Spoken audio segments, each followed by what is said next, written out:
Bonjour tout le monde, aujourd'hui je vais vous montrer comment faire l'entretien de vos pompes vacuum.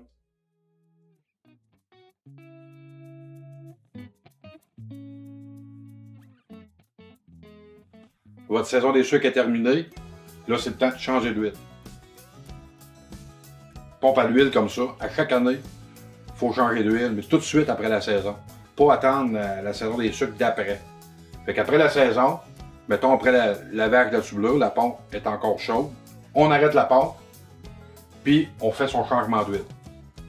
Il faut changer d'huile tout de suite après les sucres, pas attendre à la prochaine saison, parce que l'huile va être contaminée, puis ça peut endommager la pompe durant la saison morte, mettons.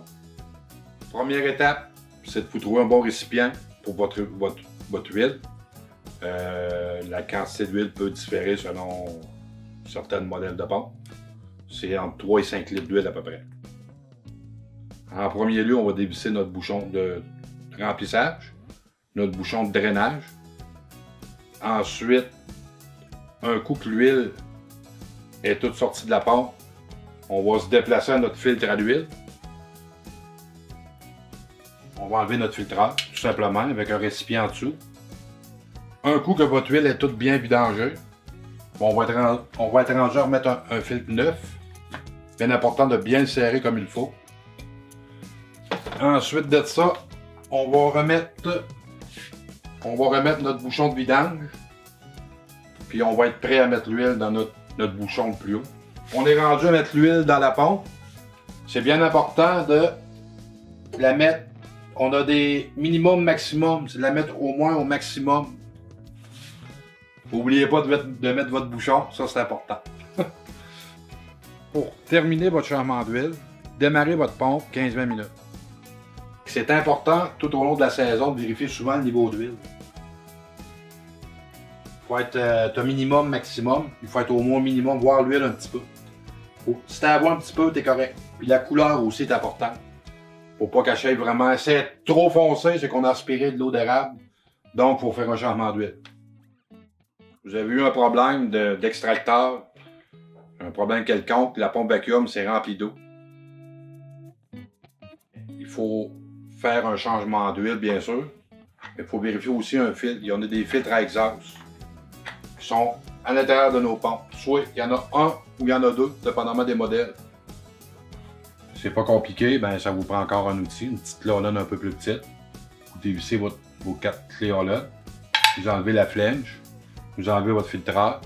Vous regardez s'il n'est pas imbibé d'eau. Si c'est juste de la belle huile, c'est correct. Vous laissez ça comme ça. Sinon, vous le changez. Là, rentrez là, remettre votre petit cap et vous allez être prêt à repartir. Une fois notre changement d'huile complété, on va inspecter notre vacuum. On a un filtre à l'air. On a un deuxième petit filtre qui est bien important. Première étape, on vérifie notre filtreur, notre petit filtreur à l'air. Lui, c'est plus pour les particules, la poussière. On regarde si tout est beau. S'il n'est pas humide, avec de l'eau d'érable dessus, vous voyez, ben, c'est pour ramasser les petites particules là, qui peuvent avoir la poussière. Deuxième étape, ça dépend de l'installation. Ici, on a une petite bague. Là. On vient dévisser notre bague avec l'aide d'une petite Holland. Il y a une petite flange à la pompe. On les a préloussés pour notre vidéo. Ça va le mieux. On le voit bien ici.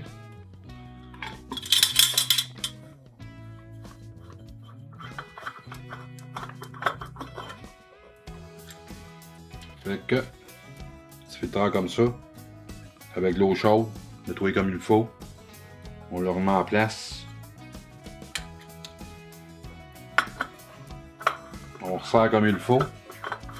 On va être bien étanche, faire un bon vacuum. Il faut que notre plomberie soit étanche.